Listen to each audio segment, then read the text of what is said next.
C'est des grandes gueules avec autour de la table aujourd'hui sur RMC Story, Marianne Soubré, Étienne Liebig, Charles Consigny. C'est parti pour le grand oral.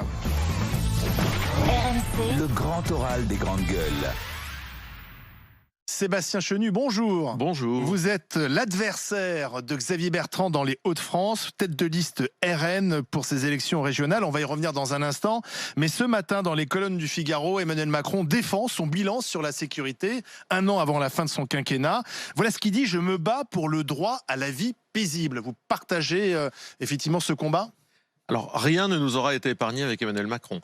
Emmanuel Macron qui se bat pour le droit à la vie paisible, je dois dire qu'on n'en a pas encore vu les manifestations.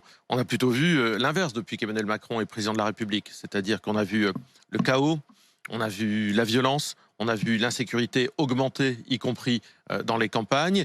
Et on n'a pas beaucoup vu Emmanuel Macron se battre pour le droit à la vie paisible. On a vu un président qui avait été un président des inégalités, qu'elles soient sociales, qu'elles soient fiscales, qu'elles soient territoriales.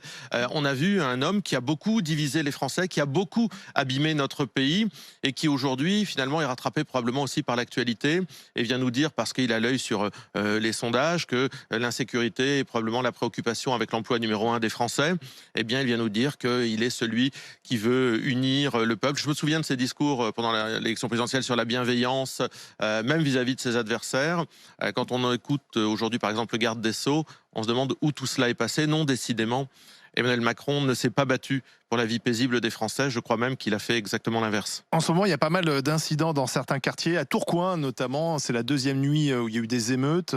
Je te parle de Tourcoing parce que c'est dans votre région. Quand on interroge les autorités, elles disent bah oui, mais c'est la preuve qu'il n'y a pas de quartier oublié par les forces de l'ordre. On intervient, on dérange les trafiquants de drogue. Alors forcément, il y a des échauffourées, mais ça veut dire que l'état de droit est là. Non, mais c'est en fait, en réalité, tout ça, ça fait 30 ans que ça dure et ça ne s'est pas solutionné sous Emmanuel Macron, ça a même augmenté. Les quartiers, je dirais même les délinquants, les familles, les secteurs, les endroits dans lesquels il y a du deal, on les connaît depuis des années. Vous parliez de Tourcoing, moi je suis né à Beauvais, les points de deal, puisque Beauvais a été en proie également aux mêmes casses finalement dans les quartiers il y a quelques semaines. On les connaît.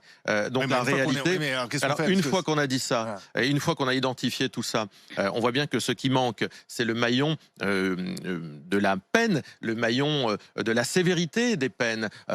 Peut-être qu'on reparlera de Viry-Châtillon, mais on voit bien que tous ces gens, on les connaît, ils sont parfois interpellés, ils ne vont jamais en prison, parce que je peux vous dire que pour faire 2 ans de prison ferme, il faut en avoir fait. Il faut être un multirécidiviste. Donc, il y a aujourd'hui un problème avec le maillon de la justice. Tout le monde le reconnaît. Qu'est-ce qu'a fait Emmanuel Macron ? Là encore, pas grand-chose. Donc la police nous le dit elle-même, elle est très découragée d'interpeller des délinquants, quel que soit leur âge, mineur ou majeur, qu'elle retrouve quelques jours après sur le terrain. D'ailleurs, en disant ça, j'ai l'impression de dire quelque chose qui est banal, mais qui est aujourd'hui un constat partagé par tout le monde, alors qu'il y a quelques années, lorsque nous faisions ce constat, lorsque Marine Le Pen faisait ce constat, on la combattait même sur le constat. Aujourd'hui, tout le monde est d'accord pour dire, effectivement, la réponse pénale n'est pas à la hauteur. Sur Viry-Châtillon, il y a eu quand même 5 condamnations sur les 13. Oui, alors je vous rappelle quand même qu'il s'agit d'une cour d'assises de mineurs. Donc plusieurs à 18 ans de prison. Donc il s'agit d'une cour d'assises de mineurs, ce qui devrait nous faire réfléchir à la nécessité d'avoir non seulement des peines planchées, ça il faut, mais d'abaisser la majorité pénale à 16 ans. Parce que les peines sont ressenties, vécues et reçues finalement par les Français comme étant la capacité à donner la possibilité de, on est moins sévère quand il s'agit de mineurs. De transformer des policiers en torches humaines sans qu'il y ait de véritables sanctions. Donc oui, on est moins sévère dans les cours d'assises pour mineurs. Qui prennent 18 ans de prison. Il y a 3 personnes qui prennent 18 ans de prison. On peut difficilement dire qu'il n'y a pas de véritable sanction. Je ne sais pas ce qu'il faut comme sanction. Dans ces cas-là, on n'a qu'à rétablir la peine de mort aussi, tant qu'on y est. 3 personnes qui prennent 18 ans de prison, c'est une vraie sanction. Je suis pas du tout d'accord avec cette rhétorique qui consiste à dire que tout le monde est d'accord pour considérer que la réponse pénale n'est pas assez efficiente, etc. Il suffit d'aller au tribunal de Paris, au Batignolles, en comparution immédiate et regarder les sanctions qui sont décidées contre les auteurs de violences, contre les auteurs de vols, contre les auteurs d'agressions. Pourquoi ce sentiment diverses et variées. Parce qu'il est entretenu dans les médias notamment, ça c'est vrai. Par Sébastien Chenu. Entre autres personnes, il y a eu un débat intéressant entre Laurence Saillet et l'avocat Jean-Yves Le Borgne, il n'y a pas très longtemps, sur une chaîne d'information en continu. On voyait bien la différence entre un discours de quelqu'un qui est dans le commentaire sans savoir et quelqu'un qui connaissait le sujet. Donc moi, je pense qu'il peut y avoir ce sentiment. Pourquoi ? Parce que on maintient quand même pas cette jeunesse qui se perd dans la délinquance indéfiniment en prison. Donc ce qui se passe, c'est qu'ils sont effectivement sanctionnés. Ils font quelques mois de prison, ils vont faire 6 mois, ils vont faire 1 an, ils vont faire 2 ans. Parfois, ils font des longs séjours en prison, y compris en détention provisoire, des très longs séjours. Et puis, le phénomène de bande, le phénomène de quartier, le phénomène de certaines inversions de valeurs, la déscolarisation, etc., font qu'ils vont recommencer et que donc on a l'impression. Mais c'est faux de dire qu'on les retrouve, que la police les recontrôle 3 semaines après les avoir une première fois interpellés. C'est pour être très précis, ce que n'est pas Charles Consigny. D'abord, je n'ai pas dit qu'il n'y avait pas eu de sanction dans le procès de Viry-Châtillon. J'ai dit qu'il y avait eu que l'image qu'on en a, c'est que ça délivre un permis de tuer à certains. C'est-à-dire qu'ils ne sont pas sanctionnés. Il y a eu 5 personnes qui ont été condamnées sur 13. Donc ça veut dire qu'il y a aussi 8 personnes qui, au moment où nous nous parlons, sont en liberté, qui sont considérées comme innocentes. La majorité est donc libre. Il faut être très précis sur ce qu'on dit. Moi, je dis que c'est une cour d'assises des mineurs et je dis que ça pose le problème de la majorité pénale à 16 ans. Je pense que c'est un problème sur lequel nous devrions nous pencher, sur lequel le gouvernement ne s'est pas penché. Et je maintiens qu'effectivement, pour prendre une peine de prison ferme, il faut être un multirécidiviste dans ce pays et non pas avoir, pour la première fois, commis un délit. Vous savez, moi, je suis fils d'une greffière de tribunal.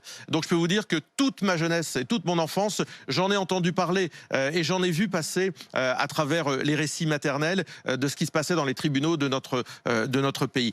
Et il suffit d'écouter de toute façon les forces de l'ordre qui nous disent qui sont dans les concrètement, je retrouve la semaine passée, le mois suivant, tel ou tel individu. Mais c'est très banal que de le dire. Ce qui est intéressant, c'est les solutions. Qu'est-ce qu'on essaie de trouver comme solution? Est-ce qu'on a essayé? C'est un débat. Moi, je veux bien qu'on le tienne, le débat sur la suppression momentanée ou définitive d'un certain nombre d'allocations sociales. On peut tenir ce débat, c'est quand même pas interdit. Les peines planchées, on peut en reparler. Elles ont été supprimées par le gouvernement Hollande. Ce que je suis en train de vous dire, la majorité pénale à 16 ans, pardon, excusez-moi, depuis tout à l'heure vous dites la suppression des allocations, le retour des peines planchées. Être fils de greffière ne fait pas de vous un juriste. Non, pas du tout, ce n'est pas ce que j'ai dit, madame. Oui, mais depuis tout à l'heure, vous laissez penser qu'à 16 ans, on ne peut pas être condamné comme un majeur. C'est pas ce que j'ai dit. Et je vous rappelle qu'à partir de 16 ans, on peut écarter l'excuse de minorité. C'est exactement ce qui a été fait pour ces jeunes qui ont été condamnés à 18 ans. Ce n'est pas ce que j'ai dit. Oui, mais depuis tout à l'heure. Oui, mais parce que ça, c'est le langage du Rassemblement national. Madame, écoutez ce que je dis. Oui,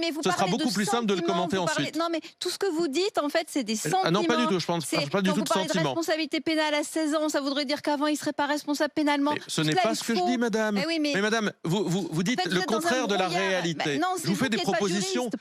Mais madame, faut-il être juriste pour s'exprimer dans ce pays? Mais je suis, voyez-vous, je suis législateur. Alors vous êtes juriste, je suis législateur. Donc on essaye de trouver des solutions. Charles Consigny est écrivain, il vit dans un monde sympathique. Il est avocat comme moi, nous sommes 2 avocats sur ce plateau. Ça ne suffit pas. Le député fait la loi. Ça ne suffit pas. Ça ne suffit pas. Mais présentez-vous, Charles Consigny, aux élections. Je pense qu'on sera très heureux de vous voir devant les électeurs. Mais en tout cas, je ferai des meilleures lois. Mais vous devriez le faire. Oui, vous feriez des meilleures lois que tout le monde, bien sûr.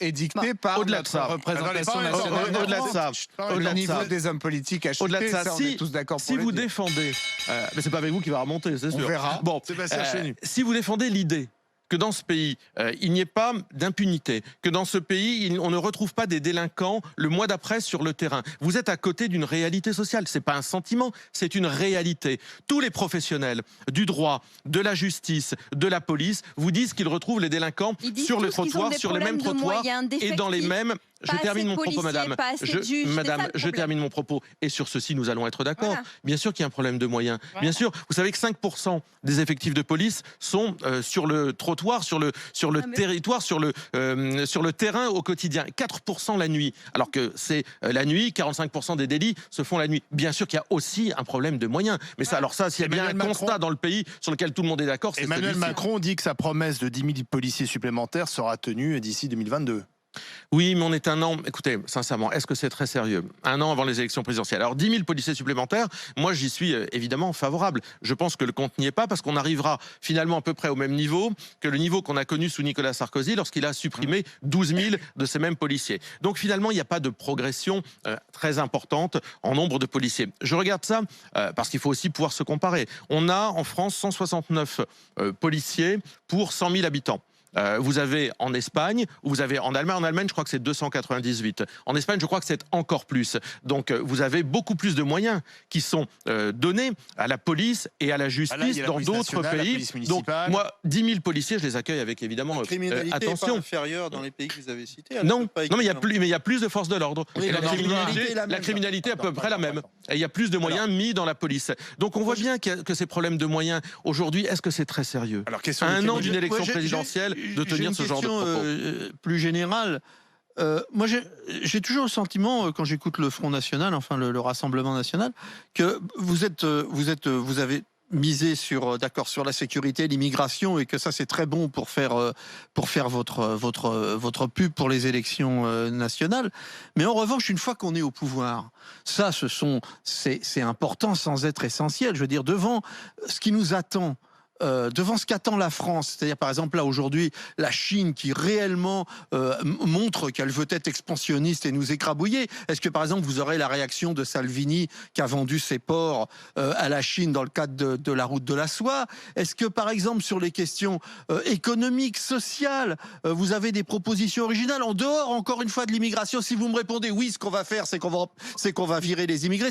Je voudrais que savoir, vous risquez d'être au pouvoir et j'ai l'impression que vous êtes obsessionnel sur vos sujets que vous maîtrisez parfaitement bien, même si vous avez de la contradiction, mais ça dessus, on peut rien vous dire, c'est votre truc. Mais un pays ne se gouverne pas que sur la haine de l'immigration. Vous voyez ce que je veux dire? Monsieur, deux choses. D'abord, vous voyez bien dans les études qui sont menées, cette préoccupation sur la sécurité. Mais vous y revenez. Non mais j'y reviens parce que c'est d'autre chose. Par exemple, votre politique. Je peux vous parler d'autre chose si vous me laissez parler d'abord. Ouais. D'abord, c'est la préoccupation numéro 1 des Français. Non. Donc, en tous les cas, dans les derniers sondages aujourd'hui, c'est l'une des préoccupations. En tout cas, c'est dans les deux premières avec l'emploi. Donc, il est normal, lorsqu'on veut accéder aux responsabilités, qu'on se positionne aussi sur les préoccupations qui font le quotidien des Français. Et je vous assure que lorsqu'on vit dans certains coins de notre pays, non mais c'est pas de l'imagination. Non mais bien sûr que non. Et ensuite, évidemment, l'emploi, mais on en a parlé beaucoup de l'emploi. Aujourd'hui, on voit quoi?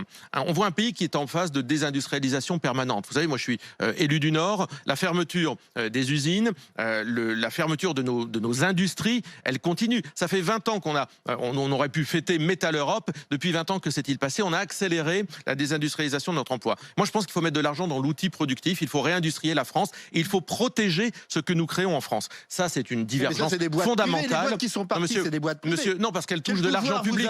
Je vous donne un exemple. Bridgestone, qui licencie, on en a beaucoup parlé de Bridgestone, qui licencie des ouvriers, a touché de l'argent public des habitants des Hauts-de-France, qui sortent de la poche des habitants des Hauts-de-France pour soutenir cette industrie. Que fait Bridgestone, qui n'est pas une boîte qui a des difficultés financières, qui est une boîte qui se porte bien? Eh bien, aujourd'hui, ils ferment, ils mettent la clé sous la porte dans le Pas-de-Calais, et ils ne rendent pas l'argent public. Ils ne rendent pas les centaines de milliers d'euros donnés par les habitants des Hauts-de-France. Monsieur, qu'est-ce qui fait votre originalité? Peu importe qui dit cela, l'important, ce sont les logiques qui nous animent. Nous pensons que pour protéger l'outil industriel, eh bien, l'argent public qui doit accompagner le développement d'un certain nombre d'industries, eh bien, il doit forcément, nécessairement faire écho à de l'emploi maintenu. Si vous étiez au pouvoir, Bridgestone ne partirait pas. Mais si nous étions au pouvoir, mais attendez, Bridgestone déjà aurait ou rendu l'argent qu'il a touché, ou nous aurions pu entretenir avec Bridgestone un partenariat. Non, Bridgestone, un partenariat avec cette industrie en disant argent public égale maintien des emplois. Vous pensez vraiment que le gouvernement actuel est suffisamment imbécile pour ne pas tout avoir tenté franchement, honnêtement. Ils ne sont pas imbéciles. Ils sont dans une logique dans laquelle il n'y a pas d'exigence vis-à-vis de l'investissement public qui est fait vis-à-vis de ce genre de boîte. Vous venez en tant que candidat pour les régionales. Et moi, j'avais une question, mais alors vraiment hyper terre à terre. Pour les municipales, on sait quand même que cette élection a favorisé en fait la propagation du virus. Donc là, concrètement, vous trouvez normal qu'aujourd'hui, on organise des élections dans ces conditions-là, compte tenu du contexte? Vous avez raison, pour les municipales, on s'est beaucoup posé la question. Et d'abord, souvenons-nous la façon dont nous étions allés au bureau de vote à l'époque. On votait avec des gants. il y avait une abstention énorme et on ne connaissait pas grand-chose de ce virus. Aujourd'hui, on est 1 an et demi après, le virus est toujours là, la pandémie est toujours importante, mais en revanche arrivent, nous l'espérons, nous les attendons partout, les vaccins. Aujourd'hui, on maîtrise mieux les choses et on peut penser que dans une démocratie, on puisse continuer à voter, à vivre normalement, peut-être pas normalement en réalité, mais à pouvoir s'exprimer. Raison pour laquelle nous étions d'accord avec le maintien de cet agenda démocratique. On était d'accord. Maintenant, c'est le gouvernement qui a la main. S'il nous avait dit ce sera septembre ou octobre, on aurait été au rendez-vous de septembre ou octobre. C'est un peu prudent de le faire maintenant. Enfin, moi, j'ai une vraie question. Fin juin. Écoutez, en tous les cas... Oui, fin juin, mais quand même. En tous les cas, ce qui a été décidé, c'est de maintenir, parce que les éléments que nous avons, dont le vaccin, dont les gestes barrières, dont l'organisation technique des bureaux de vote, permettent de, a priori, voter dans des conditions satisfaisantes. Vous êtes l'un des adversaires numéro 1 de Xavier Bertrand. Alors, Xavier Bertrand, c'est un candidat original parce qu'il est candidat à 2 élections. À l'élection régionale et à sa propre réélection et à l'élection présidentielle. Il l'est officiellement. Qu'est-ce que ça vous inspire, ça ? Écoutez, moi j'ai toujours du mal à imaginer qu'on puisse être au four et au moulin des deux côtés. Et surtout, je pense qu'il y a quelque chose qui est un peu désinvolte vis-à-vis des électeurs. Quand on se présente devant les électeurs, c'est pour assumer des responsabilités. On arrive avec un programme, on arrive avec, je le pense, une sincérité. En tous les cas, moi c'est ma démarche, c'est ma région, j'y suis né, j'y vis. J'arrive avec la volonté de prendre en main les leviers de cette région. Xavier Bertrand, lui, nous dit, mon programme, c'est partir aux élections présidentielles. Ça nous fait une belle jambe, nous, dans les Hauts-de-France, parce que nous, ce qu'on souhaite, dans une région dans laquelle, je rappelle, tous les indicateurs sont au rouge. La santé, la sécurité, l'emploi, et je ne m'en réjouis pas parce que la région est formidable et qu'elle a des atouts extraordinaires. Mais dire aux électeurs, votez pour moi, je pars tout de suite, et je finirai par voter Emmanuel Macron au second tour, parce qu'en fait, Bruno Le Maire d'ailleurs l'a très bien dit. Il n'y a rien qui... en plus, Bruno Le Maire l'a bien dit, en fait, rien ne les sépare. Et Xavier Bertrand fera ses 12-15%, peu importe, au premier tour, et puis appellera basiquement à voter Emmanuel Macron au second tour. Tout ça parce qu'en fait, ce qu'il veut, à mon avis, c'est devenir Premier ministre d'Emmanuel Macron. Les sondages 1 an avant l'élection... Absolument, je suis assez d'accord avec ça. Les sondages 1 an avant nous disaient que ce serait Alain Juppé qui serait candidat désigné par la droite la dernière fois. Xavier Bertrand, parce que le nombre de fois où le candidat a juré qu'il allait rester dans sa mairie, dans sa région, dans le département, et puis quelques mois après, mais quel est l'intérêt de se présenter si c'est pour ne pas... Mais vous savez, il y a une chose qui est incroyable. Je termine ma phrase. Il y a quelque chose qui était incroyable, c'est que Xavier Bertrand a fait à Marine Le Pen le procès d'être la dernière fois candidate au régional et au présidentiel. Et il utilise, c'est quand même le comble de l'insincérité, il fait exactement la même chose. Alors, faire ce qu'on reproche à l'adversaire, c'est quand même, ça montre une totale insincérité. Mais tout ça, j'allais dire, les électeurs l'apprécieront.